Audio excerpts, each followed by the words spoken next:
Se byagamba nti yansembeza nampa omuliro muwebale nnyo taata wagumpa ne wagumpa lwakuba nange nina kye nali nnyongerako oba wagumpa lwakuba wali omanyi nti onneetaaga nina qualities ze wali weetaaga. You didn't get me from nowhere no ngamba kwata and you didn't get me when I was a nobody. Wemba na praising nnyo Bobi Wine, did I deserve to be sent off set okuja ku set tuvayo lwakuba gondi kati enkera nagenda okudda nga baŋŋamba Bobi Wine akuleetedde obuzibu. Ankwaniriza nnyo gwe nandaba ku Emboozi mu UG nze Geoffrey Mayanja aka Mr. Wagwan kwendi nnyo ku show abo bali kutugobejja ku Emboozi mu UG nga bulijjo Pacho alabise bulungi. It's a Friday. Nga bulijjo it's a Friday. Wagwan. So ali nnyo alabise bulungi nnyo. Naye nayo mami alabirira bweza akasente kava mu Dallas. Kava wa Biden. Dallas.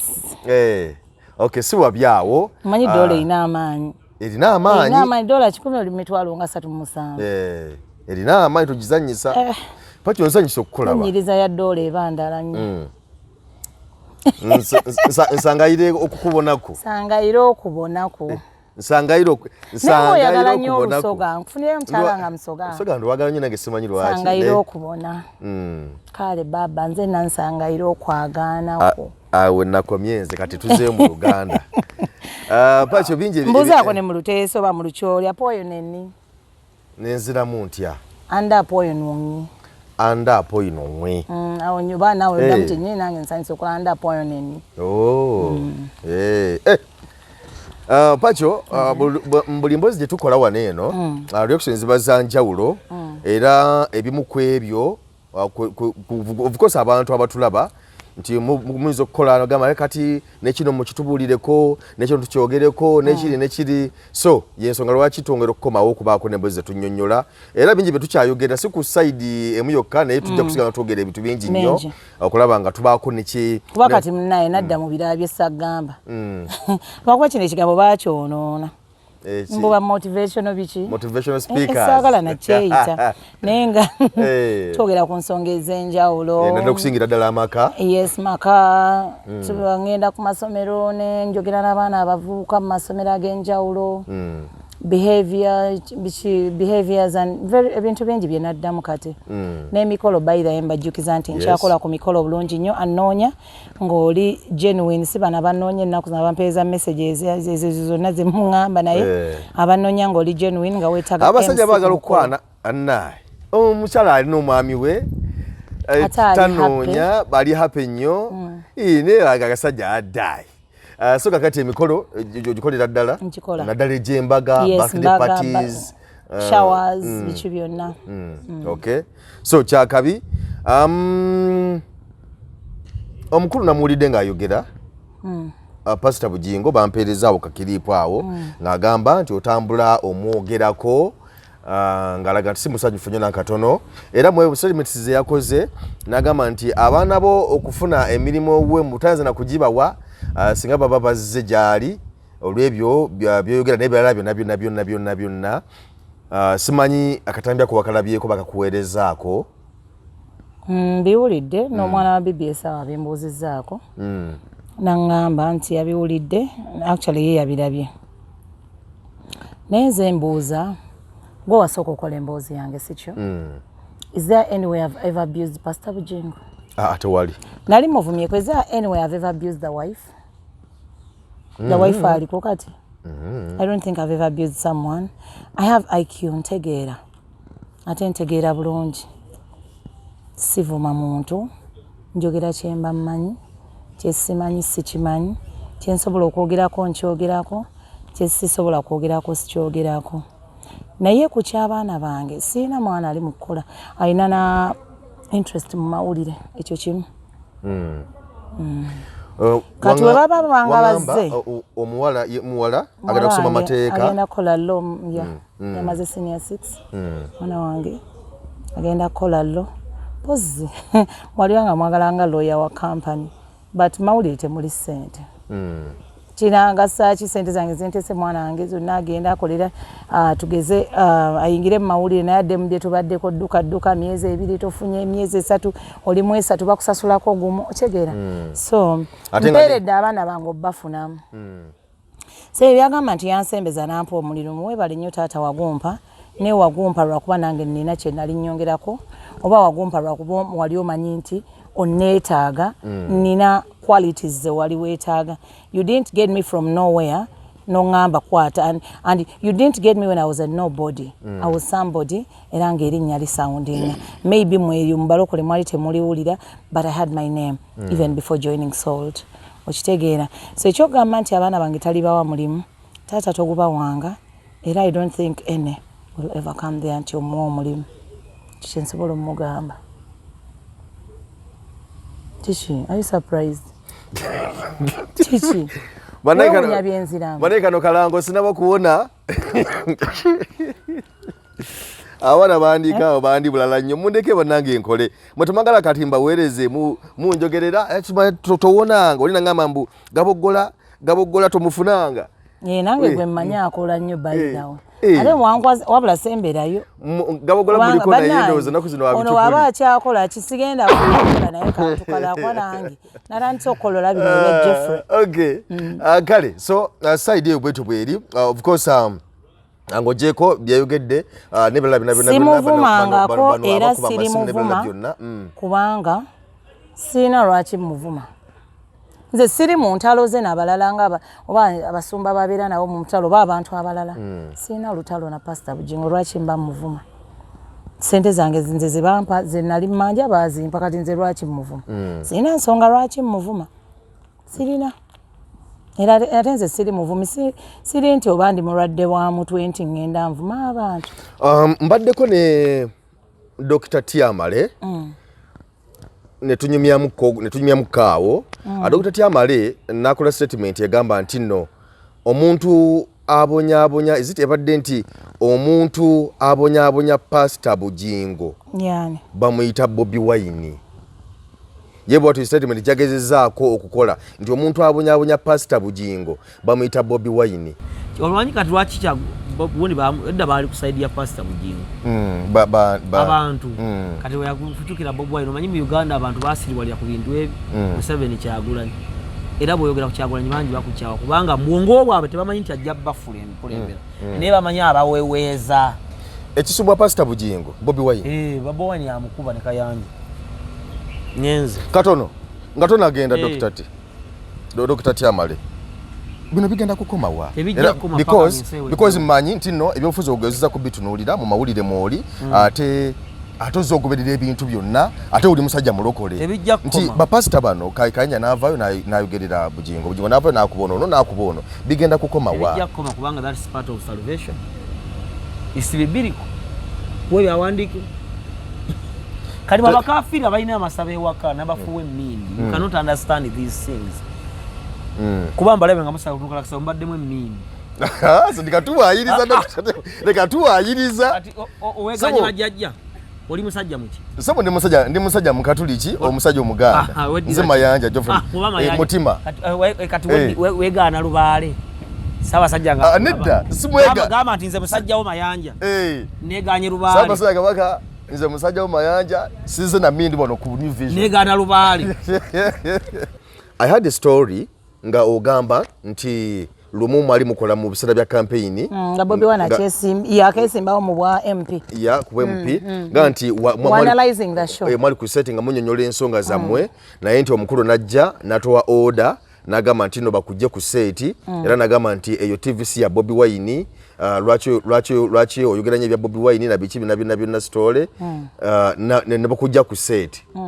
kakati ekyo bwakyogedde amacyago kubambadde naye bwakyogedde nendaba ng'ekiringere ekikwatagana n'ekyo ekyokujja ku seti na bichi bina byonna embeera eyo yali etya Pacho y'okujja ku seti olwa Bobi Wine ava mu Bobi Wine n'afuuka Honorable Kyagulanyi ng'azze okwesimbawo mu bwa Parliament omubaka bwa Parliament bw'ajja okwesimbawo of course nga we do current affairs nga gyenkola ye program gyenkola when I'm giving obanga oyina like for example ndi ku set Nombuuza ekibuuzo kuba nali nkola ne Terakaya. Nombuuza ekibuuzo. Who is Bobby Wine? Oba how can you describe Bobby Wine? Then I bring for you the Bobby Wine of music. The journey of Bobby Wine, the musician, up to Honorable Kyagulanyi, because they are two different people. So if I start giving you that we are analyzing the show, abaana bali mu field tulaga ebifaananyi kuba lwali lwa lunaku lw'okulonda olw'eyegonde wa MOP bali tuli biweereza live kuba Salt yabiweereza live kwolwo tuli biweereza live eno dduka abapoliisi simanyi bibadde biteno byenga bwebimanyi eby'elections bwebibeera elections zaki eza okubeera MOP ati akazaalisa nga ndoza 10:11 olwo bagenda kumaliriza okulonda bali mu line kati tebakyakiriza balala ku joininga line kuba obudde buweddewo electoral commission amateeka nga bwe gatambula bikyo kitegeera so to analyzing the show ndeeta Bobby Wine bannange muleeta mugira ddala we yatandika yakola kwa MDD nvuddaawo music abadde bw'ati akoze bw'ati bakoze ne swanswan ogezaako okuwa profile exactly ebiseera ebyo ebifaananyi biri kulagwa ebiseera ebyo nga tena mukaluka bwa president wabula nga ali mukaluka bwa member bwa parliament so mba ndi awo ku show biki oda nefuluma nenva kujjukira it was a long day nga wali ababaddeko ne bavaako ne bagenda nawo kunywa amazzi n'omulala gundi endala nejja bwe bati nga bakyusakyusa abantu ku set kati nalikoko ku makya nenkomaoko akawungezi era tuli ku analyzing show eyo naye ng'olaba otya oli owagundi yakoze atya nti nga batulaga n'ebifaananyi abaana bali mu field gye bali batulaga olina kwogerako n'ono wa NRM n'ono wa FDC n'ono wakyo kitegeera so we are all giving out that gun naye simanyi mukama wange kwe yava nga alaba nga nze ninga ate praising ennyo Bobby Wine okitegeera kale wemba na praising nnyo Bobby Wine did I deserve to be sent off set okujja ku set tuvaayo lwakuba gondi kati enkeera nagenda okudda nga baŋŋamba Bobby Wine akuleetedde obuzibu ng'olwana akugamba togenda kuddamu ku mpewo sooka omulemu bagambe gira owumulamuko ng'olwo musumba nyini yakugamba programs director mukulu Senkubuge kenyini yakiŋŋamba n'angamba naye ampita nengera mu ofiisi ye nambuuza okolera Bobby Wine eno TV ya Bobby Wine manya ino obusungu bwamangu awo yalinanga obusungu obusimanyi oba butakyabwina kambuuze ebiseera mpozi yali esimbyewo ne ani I think mwadanku nyingi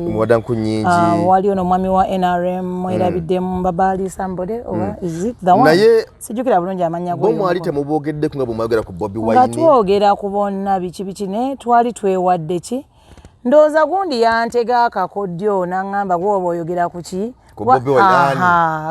oba yantega akakodyo simanyi kuba naye ku seeti naye netugamba kati nze nja kwogera kwono gweyogere kwono leeta ono naawe leeta ono kyegera so nga we are balancing the show ye we yamaliza okwogera kwono nange neŋamba kakati oyo Bobby Wine mumulaba from Bobby Wine to this and this omwana oyo abadde ajja ayimba ennyimba ze biki nyumirwa nnyo abavubuka bwe bavaayo ne balaga interest mu positions ennene ezo biki kale okyegera like things like that yambuuza kimu mukama wange eno TV ya Bobby Wine enkeera lwe najja sadda ku seeti ye teyakiŋŋambirawo naye netegeka nenzija ku makya okukola biki banga oba ku seeti nga Bobby Wine naye Bobby Wine ono ngaakuleetedde nnyo ebizibu because bw'otunuulira oku yali TV ya Senyonga naye nafuna ebizibu bwa Bobby Wine era byali bya Bobby Wine kati ate oyo nfuna ebizibu bya elections bwa president kati kwa campaigns za president kati ate wenfunira ebizibu era Bobby Wine notuka n'okusenguka ng'osenguka mu kyempukumpu nga nsenguka mulinga gwe babanja mu bifiififi nera wentwala omufaliso wiiki ejja nentwala ki ekitegeera so kati ekitegeera so ndooza kyagala okumbuuzaawo nti byonna byoyiseemu ne Bobi Wine wali omusisinkanyeeko si kyoyagala okuzaako because twasemba oba wali osisinkanyeeko abanoopo nti wagendako ku kitebe kya Nuupu n'osinkana mukulu Lubongoya ne mwogeramukko naye bwekyakoma we banstrangolinga jjukira emmotoka yo bagitwala neebula abasirikale n'ebirala byonna ne biwayitamu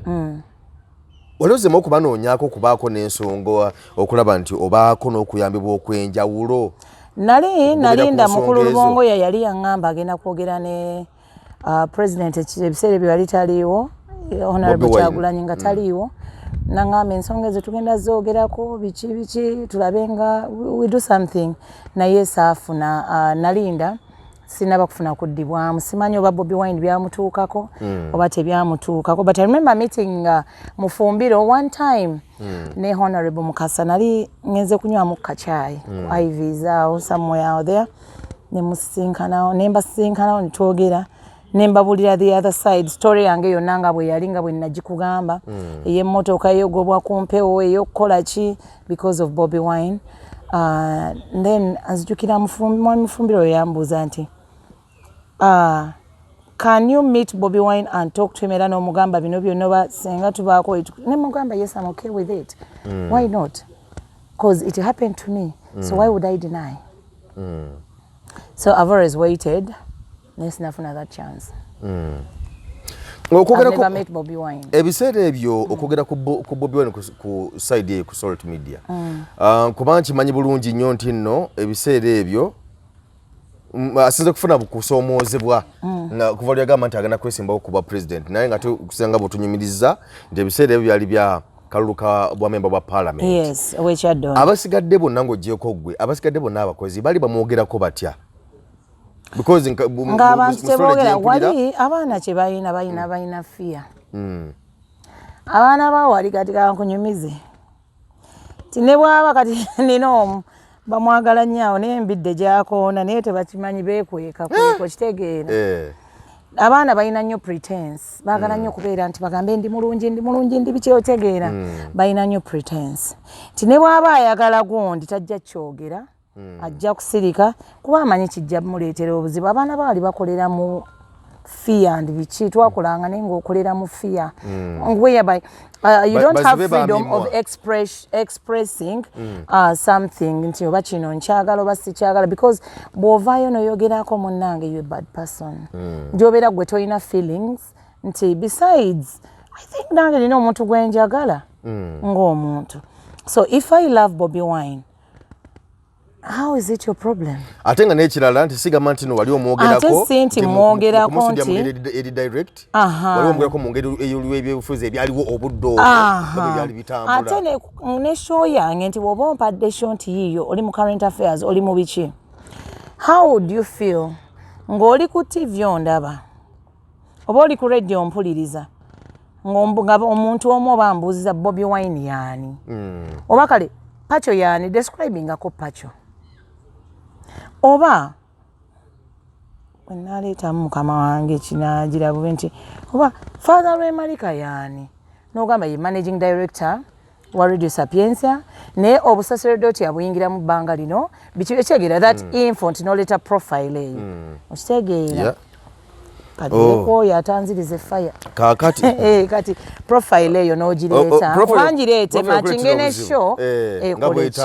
nga bwetambula nedda ne kale nkateeseemu oba oli awo ka feeling nti I love Bobi Wine tekabulayo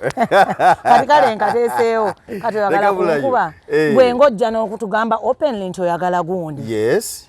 nze siina right am I not a Ugandan am I not a human being don't I have any right much as nkukolera don't I have rights kale jangu ofuge n'ewange wakati anti gwe mukama wange ajjangu ofuge n'ewange otulage ebyokukola ewaka ekitegeeza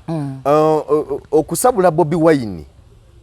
nga kukolebwa mu mukulu Bugingo kyaviira ddala eri mu kaluko obubaka bwa parliament tekyatandika kwesimba ku Museveni ku president Museveni kwaviira eri mabega kyayingira politics oba yayina n'ebirala bifo nze simanyi wabula naye nze nalabiraawo nze ebyange byatandikira ku nga yesimbyewo tubeera nga bwembeera oba ku mpewo eno nange ndi olwo ndi ku radio bannange omwana ayuguumya Kyaddondo bannange Kyagulanyi kyakola Kyaddondo bannange wasuka nnyo naawe ate ze kirungi kiba kirungi ekibi kiba kibi naye nga teyayuguumya n'ekitaawe kijjula bwe kiti ekituufu yayuguumya era akyayuguumya tetwetaaga kukiwulira lwaki owooza oba kyagala kiwulira ziba amatuugo teeka pamba mu matu tompuliriza jjako genda ku ndala teriiyo wataba abiwulira gundi gwe ntera okuwulira ku mukwano gwange mbaziira Tone ng'agamba nti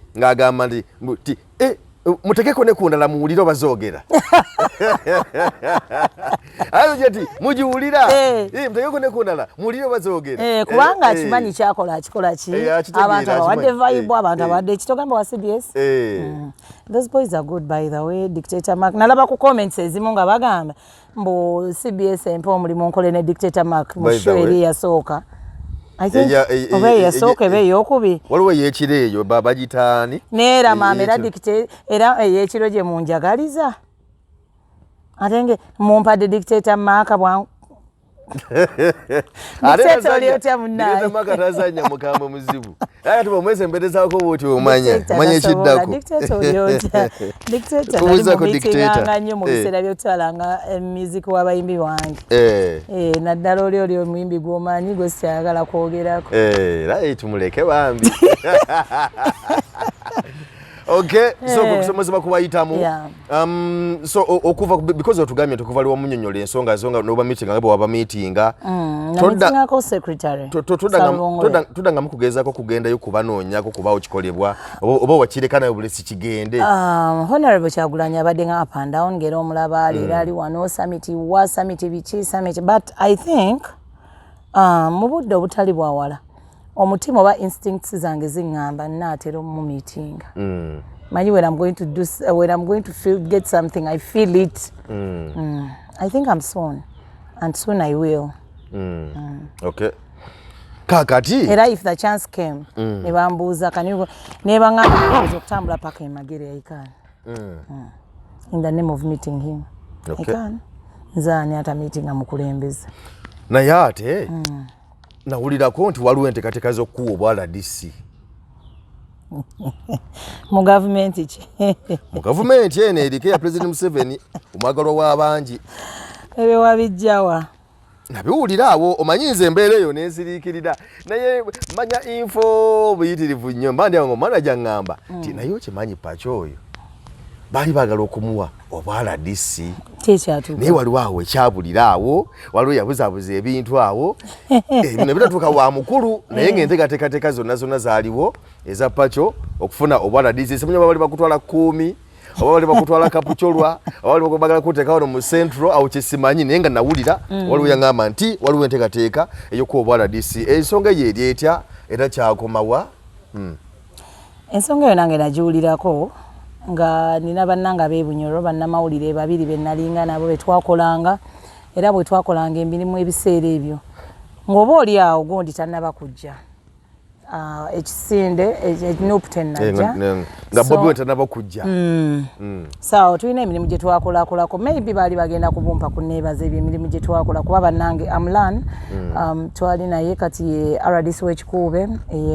kikuube and then waliyo Julian ali I think oba kyenjojo babondi bojo so ndoza amannya gaali awo ku list eyo mwe nalina okola kikuba twakolanga emirimu n'abo abantu abo so ndoza oba abantu basinzira ku ekyo nti bali bagenda okumpa obwala DC naye simanyi nange kyatuukawo mpozi ndibuuzako minisita Honorable Babalanda kuba yakola ku nsonga ezo kuba ne oba kyali kituufu kuba nina omukolo gwe naliko ne Honorable Babalanda nanga egwe Pacho to kusanze wano kuba nali MC era ku mukolo ogwo ye yali omugenyi omukulu najja nangamba kwata ennamba eno wonkubira nga sikwata wakiri mpeereza message but we need to talk so naye sinnabakuba naye nga weyakuwera ennamba eyo mali mumanyiganyeeko yali akumanyiiko no naye yaŋŋamba you are Pachoto are you a journalist have you ever worked in Bunyoro I was like yes oba ayinza okuba eri wakuwuliddeko oba nampa ennamba ndowooza kuba kaakati tasobola kukola ki kukusaba namba yo kumpe namba ye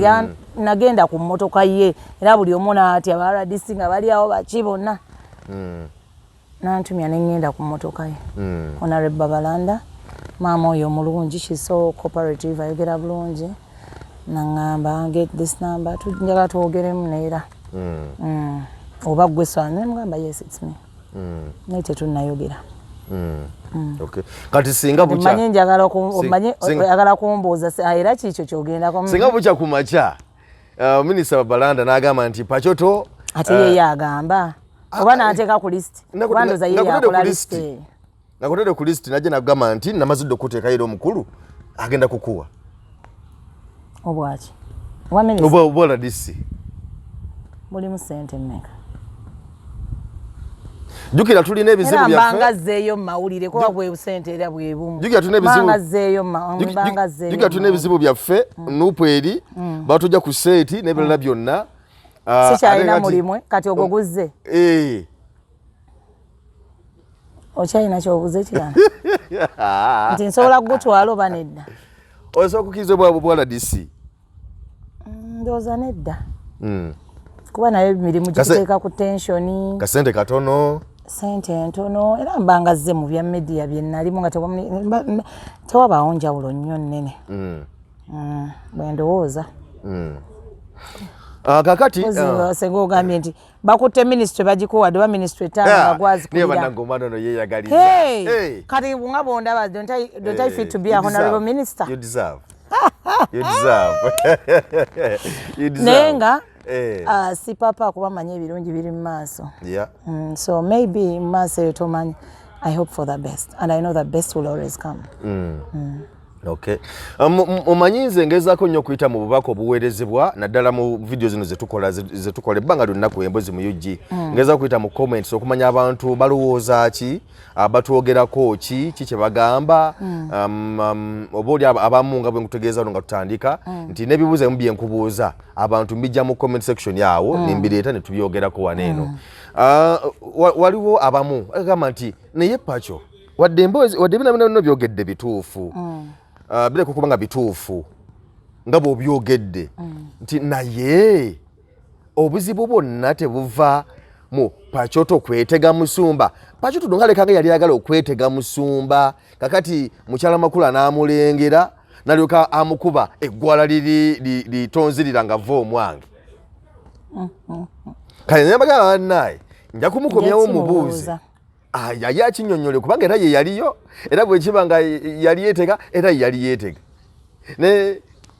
pozi ekyo nsobola okiddamu bwe nti yonna gyenkoledde yonna okuva ye natandika career yange I've never seetegangako saagalangako na boss era sikyegombanga era nasaba Mukama Katonda nga ntandika career yange neŋŋamba kiremenga kubaawo era mwebaza nzize ntambula bwentyo nga tekiriiwo bwe mba nali neetega Pastor Bugingo omwana gwe nnina wuwe Melanie wuwe koze by'omuteekamu omwana nga manya naye wuwe kozi n'olubuto nalufunira awo okitegeera olwoyo omwana we najja nenkola ndoza mwaka gumu omwami wange n'ava e Bulaaya n'akomawo bwe nafunira olubuto awo biki process eyo ndi lubuto biki now my girl is 4 so bwe mba nali mwetega ate nga nina omusajja kuba of course nga ogenda funa omulimu bakubuuza ebyo byonna are you married are you this era nzijukira yabimbuuza ne mugamba yes though my husband abeera Bulaaya kitegeera nenkimugamba openly nti yes naye tatera kubaawo kubanga aba ayagala kumanya nkuwa show ki time ki omukozesa yenna bw'aba akubuuza like boss aba abuuza aba agala kumanya omuntu ono alina responsibility nze mba mmanyi tebagala tuwa kasaala katono akubuuza labo batolina nnyo buvunaanyizibwa bw'amaanyi nakyo kisobola okubaawo nakyekyo akuwa kasaala akatono kuba kati wobeera omuvubuka nga tolina mukyala na biki kati sente bakuwa ennyingi zijja kukuyitirako ate oyonooneke baagala otutegeerera mu byensimbi abantu bannange seetegangako musumba ate siri kikola ate ffe ewaffe nze nkugambye nva mu famire nga so obukatuliki obwabwe nze sibumanyi tiffe twakula ewaffe nze no naye ngenda fuuka sister naye bannange omwana ono ngamba fumita emboozi tugende mu maaso walegala kufuuka sister nga famire yange baagala nfuuke sister nenso maama asomero ge bantu temugonna gaabawala olwo oli mu seminary ne seminary eba convent naninobeera kugenda mu convent eyo biki tegeera so nga bambi famire yange baagala nfuuke naye along the way banna bagamba bikyawo nemba nenze maama nze njagala nnyo abaana wabula mundeke kisikiraba nsijja kisobola wadde ddiini njagala naye n'abaana mbaagala sijja kisobola ngera mbeerawo nensolooza obwana baba neibaawo nembunaaza nembawa mmere nembakola ki okitegeera so nga mbaagala nnyo nakula ewaffe kati actually nze bafather nobatunulira maaso bwenti nakyandikira ku sapiensi awo neffe twakula father omubuulirize sibyotano father ng'otulinde nanso ina mutuna maaso yes omubuuliza nawala abo abantu abo abachachi biki ate twesemeza tulaba they are holy people, they are people who are called by God to come and serve. Nekati buwajje no bamanya okuba nti tukola wamu n'obamanyirira nga nze nali simanyi nti oba ne bafather bano oyinza musangako nga ali mu ku socializing with people nga we twabeeranga yanjigiriza bingi nnyo nti baba father nabo bantu bambi nawo tulako nabo ne munyumya ne muzannya guba mupiira oba bikinze tutamanya ffe twakulaba tutiisa nnyo abantu bano. Father Kato wange nkulamusizaako nnyo ssebo Father Kato mumanyi omumanyi Father Kato ow'egyendi Father Kato atanya okutambulira na digiye atambulira akyaliyo baba bambi father nkutumidde nayagalanga nnyo enviiri ze ne looks ze ne womusanga tokkiriza nti he's a father webale nnyo tosobola kukkiriza so embeera ze bambi Father Kato nange nkubuuzizaako nnyo mukulu nja kufuna akadde omanyiyo gyabeere ntwale mubuuzeeko. Why? Nakusapensa jayodira. Nakuze mbade ndudu atera okujja ne kuze ndudu mulaba. Naye nga atera okujja anzo kubandoza wajira atenze emaavu ddewo maina nebi nkuba. Yeah, so bambi nkubuzaako father naba father bonna namwe nabambi mbabuuzizaako neera mu ngeri y'enjawulo. So ffe twakula batutiisa nnyo abantu bano. Nga ne tuba tusoma omugigi biki ebyo byonna like eddiini nga ogiwa gundi era nga father wabeera wali bannaaye muli eno era nga bannange nenga bwe nkugambye nti wenajjaawo nayiga bingi nnyo era nensembereranga nzijukira we nasemberera Archbishop omugenzi bambi ne mubuuzaako nfukamira bulungi nnyo eyo gundi ye empita eyo kuba naye ew'emikisa nabiki so those moments nina moments zengamba naye oba abedda nabo baatutiisanga nnyo naye oba oliawo nekituyamba nti these people have to be respected so sisobola kudda ku muntu wa Katonda ne mu disrespectinga. Noga kati kamwetege. So mu basajja bonna nali sisobola ekisooka musumba yali mufumbo and with a very happy family. Ashtegera. Ebiseera ebyo. Ngoba oli awo nze I've not met all the family members. Naye nga the few I've met. Omanyi oyina ekintu kyolano gamba this is a lovely family. Oyina family gyolano ga eno nerimu embirigo. Bana abaana no ekitegeera. So nga olaba you know so ekyo kyali tekisoboka era tekiribaawo era si kituufu era seetegangako nze boosi wange yonna gye ntambulidde. Katono mbali nyakubuuza ekibuuzo kino mami Teddy Naluswa mukyala Teddy Naluswa bwewabeererayo yaliyo ebiseera nga tebannaba kubaawo mbeera yonna teyaliyo nze yajjangawo buzi yajjangawo buzi n'agenda teyalinawo woofiisi nti no ajja n'abeeramu esaagisangawo yajjangawo bugi yajjangawo buzi naye nga ebiseera ebisinga bw'abazze abajiridde musumba oba aba alina byazze okukolawo ebirala nga bakola projekiti yammwe ojjaako n'olambula ebintu bannange muli mutya mugyebale bitambula bitya nolinnyako waggulu eyo n'okebera n'ogenda oba ewa mwami wo oba mu ofiisi ne mwogera oba kyolina kyoyagala biki n'ovaawo n'ogenda naye mu kumulabawo nebbanga ly'omulabako oyinza kumunnyonnyola otya ebbanga lyamala nga ajjaawo kubabuuzaako okunyumyamuko nammwe bw'aba asobodde omuntu oyinza kumumunnyonnyola otya? Kunyumya nnyo teyali nnyo muntu nti munyumya nnyo nti azze kunyumya n'abantu waki mugyebaleko kale mwebalekkola ng'agenda gy'agenze byagenda okukolerawo ng'avaawo nga olaba ayingira mu mmotoka ye ng'agenda. But she looks a humble lady and a mother. Byensobola nze okugamba. Okay. Kale tukyali ku Emboozi mu UG ne ku Greenland Broadcast nze Geoffrey Mayanja aka Mr. Wagwan ndi ne Pacho tugezaako wano okwoyamuko ku Mboozi wano. Of course bingi bikyagezaako kutambula awo bitugezaako okumulungula. By the way nalabyeko awo omukyala full figure nga tali n'engeri gyakubuukiddemu simanyi obusungu yabujeewa n'okwagala okugezaako okulumbala because nakugamba nti magoko kaawo yankubira essimu ngagezaako nange okuntiisatiisa nene mugamba nti full figure ebbanga lyomaze abantu b'ojolonze ate kati ffe tetulina gwe twajolonze so tolina authority yonna kujja kunkubira essimu kwagala kuntiisatiisa n'ebirala ebiringa ebyo ali awo by the enaku zino akola na ku Salt TV ku makyawo buli Friday full figure bamuta full figure kyokka tomumanyi eyali omuwabuzi w'omukulembeze w'eggwanga bamuggyako omukyala kandi balaba tasaana ndowooza omukyala alina bebi omukyala ono gwe nawulira bagamba nti no tata omwana we tamumanyi tamanyi tata omwana we eyo gwogamba nabirabakaawo nti ono agamba nti ono mwana wange oba nooli agamba wange yoyo gwogamba nabiwulira awo mbuuza yoyo gwogamba embuyo yoyo gwe nabiwulirako mbu so yoyo so yamala n'azuula taata w'omwana we n'amumanyi taata w'omwana we abeera naye waka era okuba yagamba tagala mutulaga mwami we yetagala muteka mu butaala era mwami tagala kweraga mu butaala gyali kirungi waba yamumanya kwa nali ndaba confusion ono agamba wange ate akaana akato akalinga defilement nako kagamba nange wange akaana kali kamuwaayiriza bambi manya abaana bawaayiriza abavuka olwo omutidde kuba agenda kubasula kati yasooka n'alo omwana yasooka n'ategeera nti kali naye gwe omwana oyo yali wa myaka emeka alinganga eyavaayo ku luuza nti yali mutonyi omwana yali musindike bamafiya bamusindika Geoffrey kola shove wano nze nva mukuŋŋamba ebyo byoyo omuntu atakola ki nze ebitalina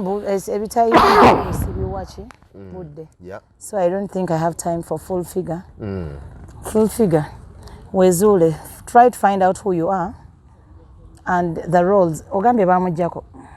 akyali reshafu yamutwala baleetawo abalala ne mami kusasa ne muyagendera omwo olimba tebakyafuna sente tebakyavuga ne ziri emmotoka naye baali bamuwa ku mmotoka baali bamuwa nazi yalagaawo naye I think bukyanga President Museveni akola cabinet taata wali otuwaddeeyo omuli ba advisor omuntu atamanyi na roles ze atamanyi even how to speak atamanyi even how to present herself atamanyi even ABCD President bwekyokola gundi wali otuwaddeeyo baaba mukulu newabuuza nti what are the roles of a presidential advisor I don't think she knows ne bw'omugamba mbondoza kispelling ajja kumala mwezi mulamba ayinza obutakimanya simulaba mukimanya mami kusaasira yali anzise bannange simanyi gwe bimukozesa ebyo mu kispelling yali ku Baba TV naye banaye bannamawulire bali bamuse P ne bamuwana peni naye era nekigaana bannange P neefuuka PR bakyaga PR nekigwa eyo tuveeyo naye nga